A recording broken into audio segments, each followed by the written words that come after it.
about immigration law and family law today on Kababayan today with the help of our experts, Attorney Jesus Silva and Attorney Allison Aquino, who just got married, by the way. And I'm learning that these two, the issues really are very much connected to each other. And we've talked about some of the situations earlier, but let us talk about domestic violence, which is, I know it happens in our community, and not just in our community, it happens in general, but not too many people talk about it. And some people, it's worse because they suffer, thinking that they'll just wait until they get their green card. Is that really the only option available, Allison? Absolutely not.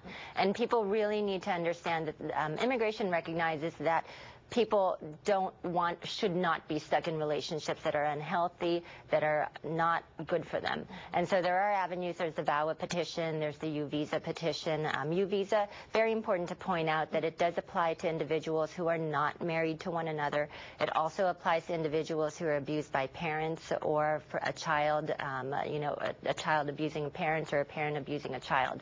So there are many, or even boyfriend, girlfriend, so people who don't live together. So basically, if your petition is dependent on somebody who's abusing you, you don't have to suffer, you can apply for a U-Visa.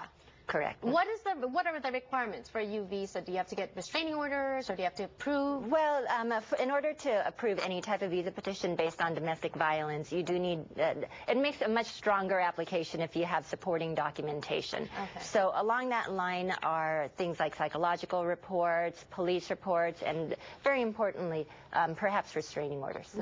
At that point, Jesus, will you need a family lawyer or an immigration lawyer? Certainly a family lawyer. At that point, it's absolutely outside of the context of immigration. Even if you're not an immigrant, domestic violence happens too often in this society. And what a lot of people don't know is it's not just about physical violence, but actually emotional abuse will also trigger the necessity for a restraining order or a temporary restraining order.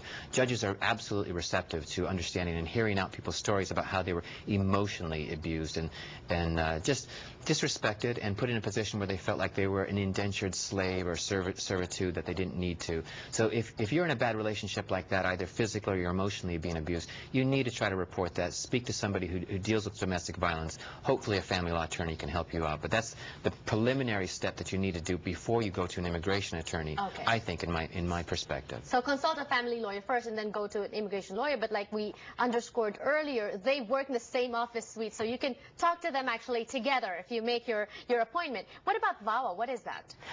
It stands for Violence Against Women's Act, but despite it having women in the name, it does apply to men as well. Right. And it's the immigration law. Well, actually, it's a very vast law, but it has immigration components that allow for individuals to obtain permanent residency based on abuse by a spouse. And as Jesus mentioned, it's both physical violence, emotional violence, or emotional abuse, mental abuse, and with the mental and emotional abuse, it is harder to prove those type of cases, which is why it's important perhaps to go to a family law attorney who can perhaps seek the restraining orders, who can assist. There are resources that are available to victims of domestic violence, and one of which is perhaps a restraining order or counseling. And now, what about, you're not abused, but you're thinking about leaving your husband or your wife, and some people just stay because, in our culture, divorce, it's still something that's not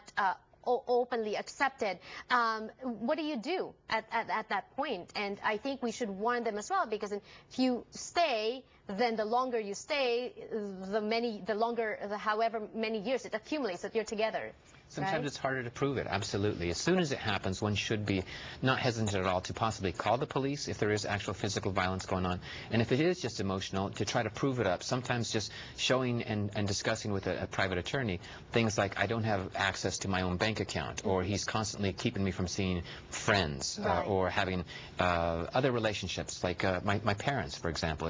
If someone is so controlling and obsessive and following you and trying to control your lives, there's definitely a way to try to show and prove to a court, I should be as free and independent as anybody else out there. I should be able to go out and look for work or to have friendships outside of the scope of my husband or wife.